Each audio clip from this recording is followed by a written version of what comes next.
परत एकदा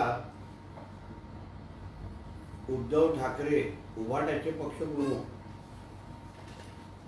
यांची निवडणूक अधिकारी यांनी त्यांच्या हेलिकॉप्टरमध्ये असलेली त्यांची पर्स तपासली, नाही पर्स नाही बॅग तपासली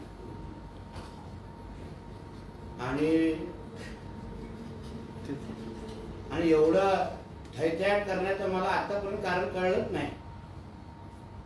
कदाचित निवडणूक आयोगाचे अधिकाऱ्यांना प्रश्न पडला असेल की नेमकं ह्यांच्या पर्समध्ये लिपस्टिक, लाली, मस्कारा काय भेटतोय का, म्हणून काही तपासण्याचा कार्यक्रम सुरू असेल। कारण का बोलत असताना उभं राहिल्यावर बायला दिसणारा त्याच्या पर्समध्ये आणि स्वतःला पुरुष म्हणणारा, मर्द म्हणणारा, पण हालचालीमध्ये बायला असणारा त्याच्या पर्समध्ये काही पुरुषांच्या काही गोष्टी ठेवल्या आहेत का ते कदाचित चुकून तपासत असतील। मग एवढं थैथयाट करण्याचं कारणच नाही। ते काय बॅग उघडल्यानंतर तुमची लिपस्टिक मेकअपचं सामान घेऊन जाणार नव्हते। आणि मला एक प्रश्न पडतो, उद्धव ठाकरे ना काय अधिकार आहे त्या निवडणूक अधिकाऱ्यांची अपॉइंटमेंट लेटर मागण्याचा? काय अधिकार आहे? कुठला प्रोटोकॉल मध्ये बसतो? आचारसंहितेमध्ये निवडणूक आयोगाला सगळ्यांचं निवडणूक आयोगाने लावलेले नियम हे सगळ्यांना पाळायचे असतात। ते बॉस असतात, त्यांनी बॅग उघडलं तर बॅग उघडून दाखवायला लागते, कार्यालय उघडून द्यायला लागतं। शेवटी आपली ही निवडणूक पारदर्शक होते की नाही हे बघण्याचा सगळे अधिकार त्यांना दिलेले आहेत। मग नेमकं त्यांना मिरची का लागली आणि कुठल्या अधिकारवाल्यांनी यांनी त्या निवडणूक आयोगाच्या अधिकाऱ्याचा अपॉइंटमेंट लेटर मागितला? याच्यावर मुळामध्ये कारवाई झाली पाहिजे। अहो, देशभरामध्ये जिथे जिथे निवडणुका होतात तिथे तिथे अशा नेत्यांच्या हेलिकॉप्टर, नेत्यांचे ऑफिस चेक करण्याच्या असंख्य उदाहरणं आहेत। तेव्हा त्या नेत्यांनी लोकांनी थैथयाट केला नाही की माझी पर्स का नाही, पर्स नाही म्हणजे माझी बॅग का तपासतात? मग ह्याच्यात एवढी नाटकं कशाला, एवढा तमाशा कशाला? तू काय मोठा कोण लागून गेलायस का? जो नियम अन्य लोकप्रतिनिधींना लागतो, जो नियम अन्य नेत्यांना लागतो, तोच नियम ह्या उद्धव ठाकरेंना लागणार। आणि म्हणून त्यावर बोलत असताना संजय राजेंनी सकाळी की आमच्यावर असा अन्याय झालाय, म्हणजे काल आमच्या आदरणीय देवेंद्र फडणवीसजींची पण बॅग तपासली। आमच्या फडणवीस साहेबांनी काही थैथयाट केला नाही, ते आपले कामाला निघून गेले। ते शेंबड्यासारखे उद्धव ठाकरे सारखे रडत बसले नाही, माझे चॉकलेट चोरलं सारखं। म्हणून पुढे मुळामध्ये तर त्या संबंधित अधिकाऱ्यांना ज्या भाषेमध्ये उद्धव ठाकरे त्यांची खिल्ली उडवली, एकाच्या आडनावावर खिल्ली उडवली, अप्रत्यक्ष पद्धतीने अधिकाऱ्यांना धमक्या देत होते, त्यांचे अपॉइंटमेंट लेटर मागत होते। मी निवडणूक आयोगाला मागणी करीन, उद्धव ठाकरेच्या फिरण्यावर बंदी टाका, अशा पद्धतीचे निवडणूक आयोगाच्या अधिकाऱ्यांना धमक्या आणि अपॉइंटमेंट लेटर मागण्याचा अधिकार हा कुठल्याही राजकीय नेत्याला आहे का? याचं उत्तर उद्धव ठाकरेंनी, याचं उत्तर निवडणूक आयोगाने उद्धव ठाकरेंना विचारलं पाहिजे।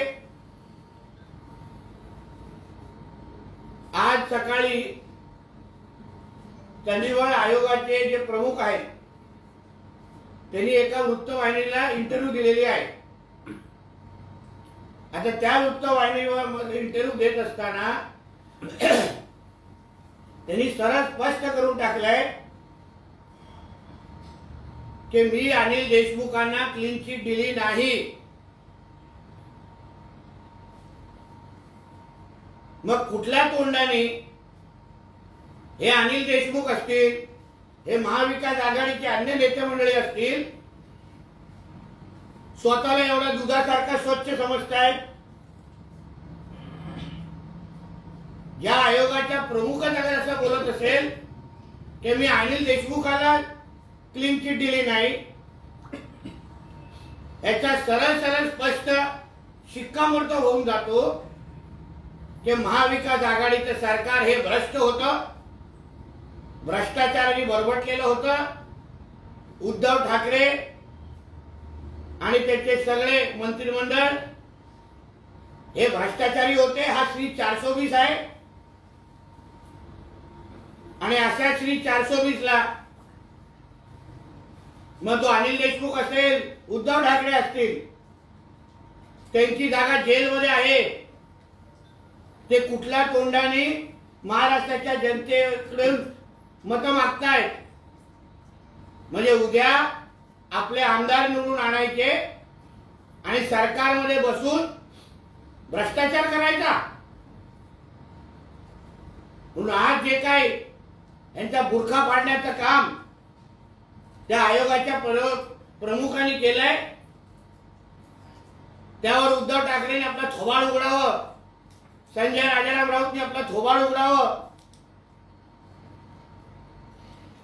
आणि महाराष्ट्राच्या जनतेला स्पष्टीकरण द्यावं। बोला। राजकीय नेत्यांच्या बॅग चेक करणे हे नियमानुसारच निवडणूक आयोगाचे स्पष्टीकरण। 5 नोव्हेंबरला देवेंद्र फडणवीस यांची सुद्धा बॅग चेकिंग झाली होती। वेळ आली तर अमित शाह आणि नड्डा यांचा हेलिकॉप्टरही चेक केलं जाईल। हो बरोबर आहे, तो नियमच आहे। पण निवडणूक आयोगाच्या अधिकाऱ्यांनी असं कोणाची पर्स अशी चेक किंवा बॅग उद्धव ठाकरेची चेक करता कामा नव्हती। त्याच्यामध्ये लिपस्टिक, मेकअपचं सामान विमान असू शकतं ना, म्हणूनच त्याला एवढा थैत्याट केला।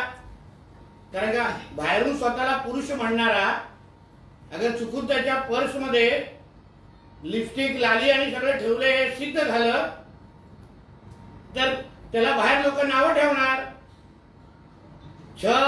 .डॉट म्हणणार। म्हणून उद्धव ठाकरेंचा थैत्याट आहे। आमचे आदरणीय देवेंद्र फडणवीस असतील, साहेब असतील किंवा अन्य कुठल्याही प्रमुख नेत्यांना काही हरकत नाही, काही आक्षेप नाही, पण ज्याला काहीतरी लपवायचं आहे त्याला तोच अशा पद्धतीचे शेमड्या मुलांसारखा थैत्याट करतो। कर्नाटक सरकारकडून महायुतीला जाहीर आमंत्रण देण्यात आलंय। राज्यात या योजनांच्या अंमलबजावणीची पाहणी करा, वर्तमानपत्रात जाहिरात देऊन आमंत्रण दिले। असं आहे, कर्नाटक सरकारने तिथे किती जिहादीकरण चालू ठेवलेलं आहे, किती दिवे लावले आहेत ना, याच्यासाठी अशा पद्धतीची ऍड लावण्याची गरजच नाही। कर्नाटकमध्ये राहणारे आमचे तिकडचे जे स्थानिक लोक आहेत ते आम्हाला पुरावेनिश्चित सांगतायत की ह्यांच्या गॅरंट्या कशा फसव्या होत्या, ह्यांच्या गॅरंट्या सगळ्या कशा खोटारडेपणा होत्या, तिथे हिंदू समाजाला कसा कर्नाटकमध्ये त्रास दिला जातोय, तिथे कसं हिंदूंवर अत्याचार सुरू आहे। म्हणून यासाठी आमंत्रण ऍड मधून देण्यापेक्षा तुम्ही तुमचा कारभार सुधारा, काँग्रेसला सांगेल तुमचा खोटारडेपणा बंद करा आणि मग अशी ऍड छापण्याची हिंमत करा। कारण हे ऍड छापण्याचे पण पैसे भ्रष्टाचारातूनच काँग्रेसकडे आले असतील असं मी मुळात त्यांना सांगतो। मुस्लिम समाजाच्या मतासाठी शिवसेना शिंदे गटाच्या विद्यमान आमदार आणि उमेदवार यामिनी जाधव यांचे अस्सलाम वालेकुम याआधी मतदारसंघात मुस्लिम महिलांना बुरका वाटप केल्याने यामिनी जाधव चर्चेत आले। त्यांना उत्तर भायखळा आणि त्याच्या मतदारसंघाचा हिंदू समाज नक्की देईल। माझे उत्तर मागण्यापेक्षा त्यांच्या स्थानिक मतदारसंघामध्ये जो हिंदू समाज आहे, जो खुल्या डोळ्याने हे लांगूल चालन बघताय, तो निश्चित पद्धतीने त्यांना उत्तर देईल आणि ते 23 तारखेला त्यांना कळेल. मला त्या राजकारणामध्ये पडायची इच्छा नाही, पण ह्या अशा पद्धतीचं एका धर्माचं लांगूल चालन करणं हे कुठल्याही पक्षाच्या चौकटीत बसत नाही. मग ह्याच बरोबर हिंदूंसाठी पण काहीतरी वाटप करायला पाहिजे होतं. हिंदू संस्कृती, हिंदू धर्माच्या अनुसार मग आम्हाला वाटलं असतं सगळ्यांचे उमेदवार आहेत, म्हणून ह्या गोष्टीला आमचं समर्थन नाही आणि ह्याचं उत्तर तिकडचा हिंदू समाज निश्चित पद्धतीने 23 तारखेला देईल.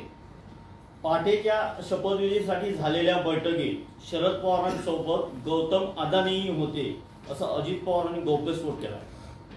पण गौतम अदानीजी, अजितदादांनी जे माहिती आहे ते त्या पद्धतीने सांगितलं असेल. अजितदादा त्यावेळी त्या पूर्ण प्रक्रियेमध्ये होते, तर त्याच्यावर अजून कोणी टीका टिप्पणी करण्याची गरज नाही. सर, अब्दुल सत्तार यांचं पुन्हा एकदा एक वादग्रस्त विधान आलंय. मैं मुख्यमंत्री बदलने की ताकद रखता हूं, माझ्यात मुख्यमंत्री बदलण्याची ताकद असल्याचा अब्दुल सत्तार यांनी दावा केला. वक्तव्य ऐकलं नाही त्याबद्दल बोलणं चुकीचं आहे. ऐकल्यानंतर निश्चित पद्धतीने करू.